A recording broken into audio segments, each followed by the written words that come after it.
Who has heard my interviews with dating gurus with Will? Who heard Will? Did you find that interesting? That's pretty good. Well, he's about to come up on stage, so give him a round of applause. What's up, man? What's going on? Is that microphone of yours on? Is it? Yeah? You guys hear that pretty good? All right. Okay. So, talk to me. What do you got to share with us here? What do you want to know? Well, I think I'd love to know how to, meet women in bars and clubs. Wow. All right. I'll start at the beginning. First, I'd like to give a shout out to everybody. All right. Thanks for coming, Patty. Okay. First, when I walk into a club, first thing I do as soon as I get through the door is I stop and let everyone check me out. Literally, you walk in and you look around. It's like, just like what Craig would say, I don't say it's my house, but it's like I'm here. Because people will notice you when you come in. I also usually have something on like a hat or a shirt that'll stand out. For instance, like obviously you guys know my name is not Abdul. And you're probably not a New York City taxi cab driver. So that stands out. So what you do is you fake them out, basically, right? Right. Okay, good. Or if they believe it, then I can speak with an accent. It's cool. I'm flexible. Then what I do is I scope out the spot to see exactly who I'd want to talk to. Because I have standards and I'm not going to talk to everybody. So basically I might talk to 6 to 8 girls the whole night. So I check out who they're with, what they're drinking, especially their friends, because there's cock blockers, and then there's those that nobody wants to talk to, and then there's the groups that's in the back, so you have to wait till they actually come in the light so you can see them.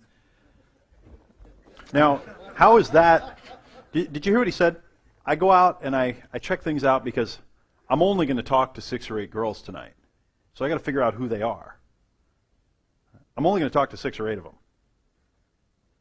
It's a little different, isn't it? Please continue. Oh, thanks. And after that, the ones that I'm going to talk to, I try and make eye contact with them. Or I see who's checking me out. So let's say I'm walking by and we make eye contact. She's going to look away first. So I make a mental note to self as I'm walking through the club. I do a once through, see who's checking me out. And mental note to self, I'm going to talk to her later. Or I'll say something stupid to her, or I'll try and trip her, or I'll push her, or, The push thing really works. Like, I'll go up to a girl, and I'll be walking by.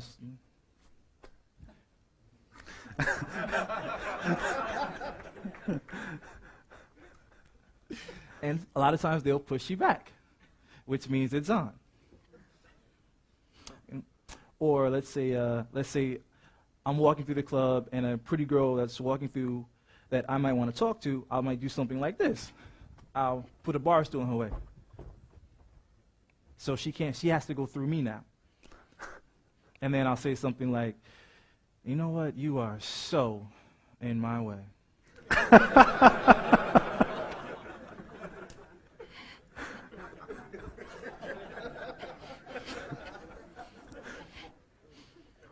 That has a lot of value right there. That's good. That's nice. Yeah. So basically how the club setup works is every guy in the club, for the first 2 hours that it's open, all the guys are trying to talk to the same 25, 30, the hottest girls in the club. It's almost like musical chairs. You see guys sitting there waiting like, come on, bro.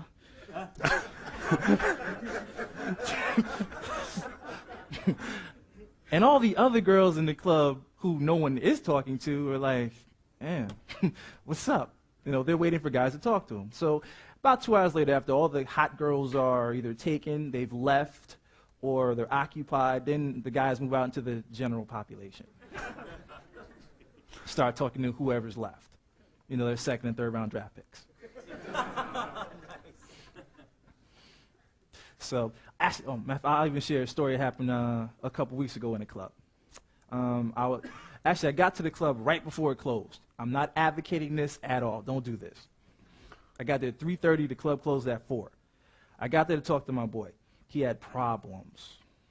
So, me being the good friend I am, I got off work and I went down to go try and talk to him about girl problems. So we're sitting there talking. You know how you feel someone's looking at you? You can just feel it. So I looked back. Didn't say anything.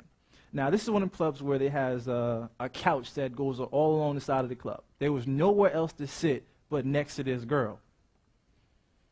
So we sat down next to the girl. She's still looking at me. So I didn't really feel like saying anything to her, so I just turned and stared at her for about 12 seconds, like this. Then I turned back, got my drink, and started talking to my friend.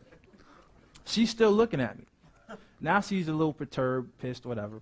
So she does the obligatory, gets up to see if myself are going to go out and follow her, out the club or whatever, into the hall, see if I'll follow. Me and my friend watch her get up and walk out the hall, and we went back to talking. She comes back in highly upset. She tells her friend, let's go. She says bye. Okay, we say bye. 15 seconds later, she comes back in the club, pushes my friend out the way, and says, I want your number. I say, not with that attitude.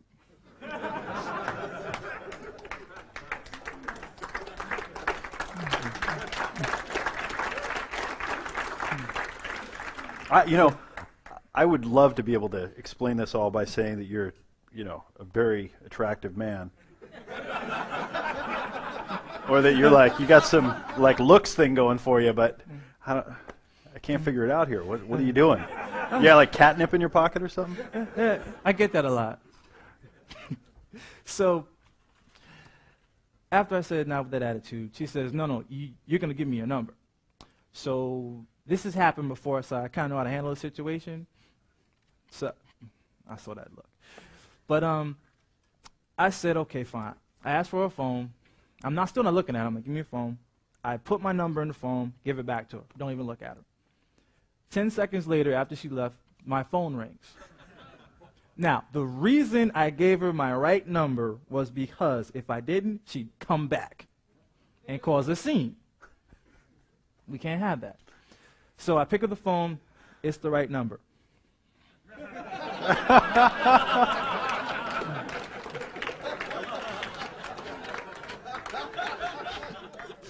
So now I have the number so I can tactfully avoid her. So actually, eye contact is a big thing in clubs. Some of my best encounters have come because of eye contact. One thing I like to do is I walk in a club, and if I see a girl making eye contact with me, I will go stand about 4 feet from her and stare at her until she says something. Literally. Whether it's a laugh, smile, okay, you got me, hi, then she says hi, I say, well, it's about time. And then we'll go from there. It's a way to break down the defense barrier. Plus, I haven't pierced it. I'm standing where you are. So I'm staring, well, maybe not that far, but. So it's a way to break down the defense barrier. A lot of times I'll just walk through the club and just basically mess with everybody.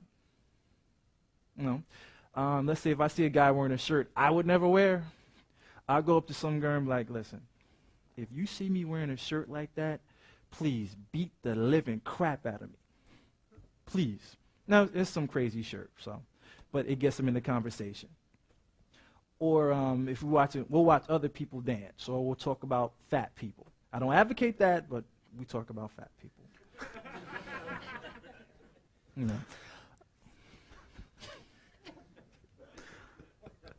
Or anybody else for that matter. Talk about fat with an F, not with a PH, right? Right, exactly. Okay, all right. Exactly. I'm with you. Yeah.